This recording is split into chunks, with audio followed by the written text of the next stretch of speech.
If you're having a hard time trying to choose what you want to grow in your garden, grow what you eat. If you eat a lot of lettuce, if you eat broccoli, or if you use a lot of onions in your cooking daily, grow those things so you can actually benefit from growing. Don't grow things that you don't eat. Because like, what's the purpose of it?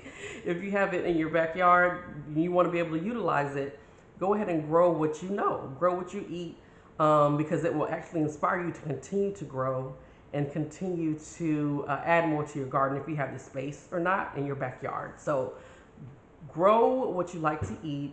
And I live in Florida, so a lot of things grow year round here, or for longer spans of time. But for people that have like snow on the ground, a little bit more northern, things of that nature, you may have like certain windows of time where you can grow certain crops. But my intention is to let you know that you can grow it. Just grow it within its time frame, but grow what you eat. You know, what your family likes to eat. You know, if your family is a family that loves cauliflower and you eat and include cauliflower in a lot of your meals, go ahead and just grow a whole patch of cauliflower. And then that way when you harvest it, you'll be able to continue to harvest it and you'll have cauliflower. You won't have to go to the market for that produce. You can actually freeze the cauliflower and to preserve it, and bring it back out. It might not be the season to grow cauliflower. You already have it in your home. So those are just certain tips that helps you enjoy your garden and get out there. Because if you grow things that you don't eat and you really don't have any use for them, you just may have like bragging rights. Like, oh, I have cauliflower and onions, but I don't eat them. Right? So what's the point? So grow what you eat, grow what you love, and it'll cause you to get into your garden more and do what you like to do, which is garden.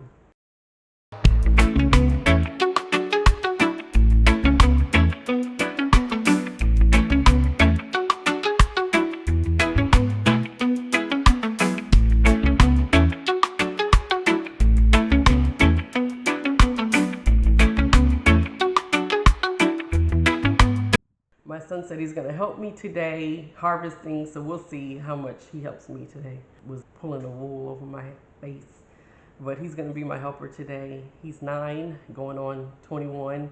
He knows it all, and he'll let me know if he has it in him or not to harvest the potatoes today, and then we'll get to see exactly what we have in the bucket. We may not have much, or we may have a lot. I don't know.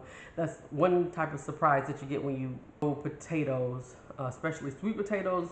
You don't know, like if you have a lot or a little. A lot, you can tell if you have a lot by the way that the vines grow out of the bucket, because you're like, okay, if these vines are like hitting the floor, then I know it's something connected to them. But if they are not hitting the floor, it might not be time to harvest, or you can just skim the top to see, okay, I may have 3 or 4 at the top.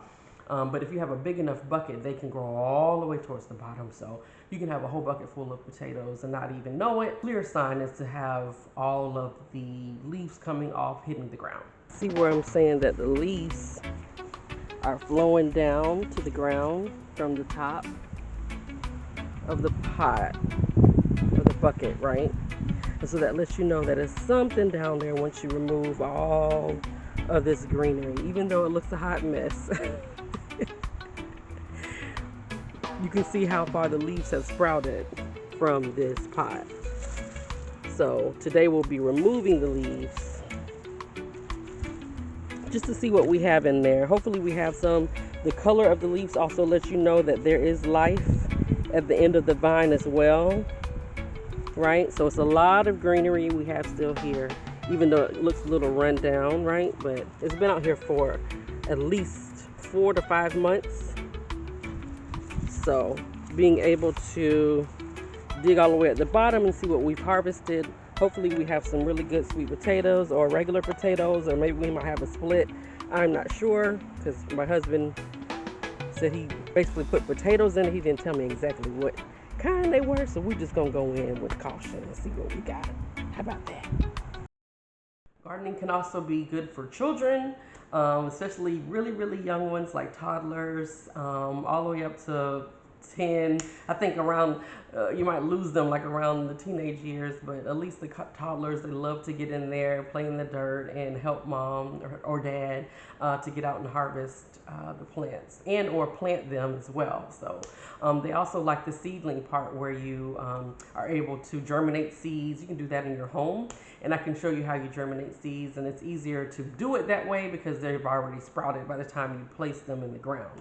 Or some people just put the seed in the ground and let it do what it does, which is accomplishable. Did I make that word up? I think I made it. So, including children and toddlers in the gardening process can be fun, and it gives them another activity to run wild and free, and I feel like they're contributing to the family as well. You can say hi. He's gonna help me today.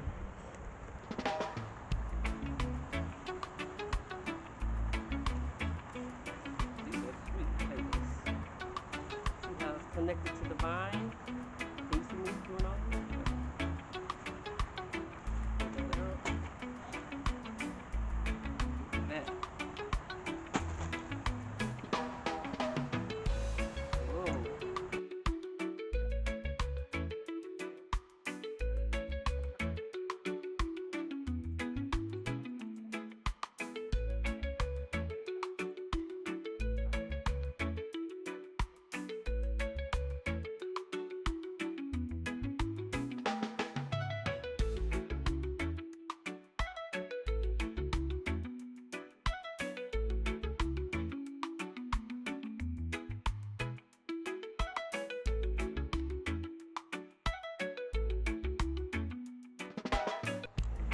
Just found another one.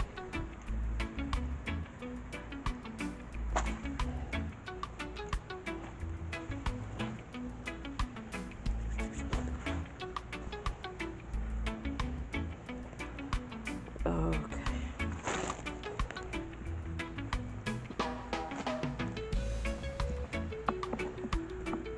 Okay.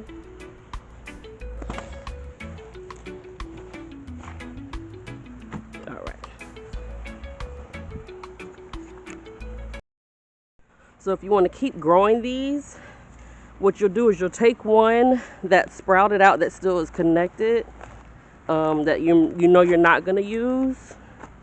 So like this one, we know we're not going to use this one. And put it back in the pot, in there, and start regrowing again.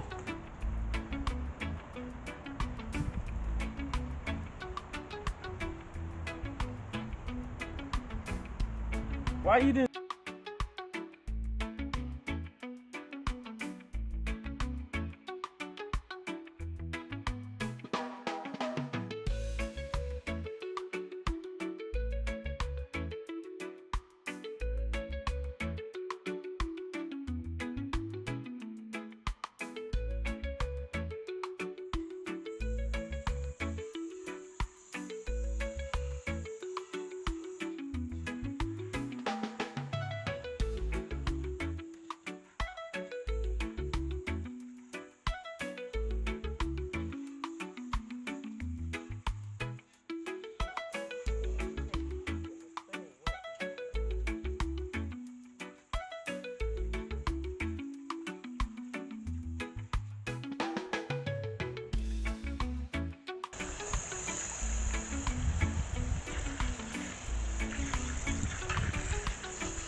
And there you have it, sweet potatoes.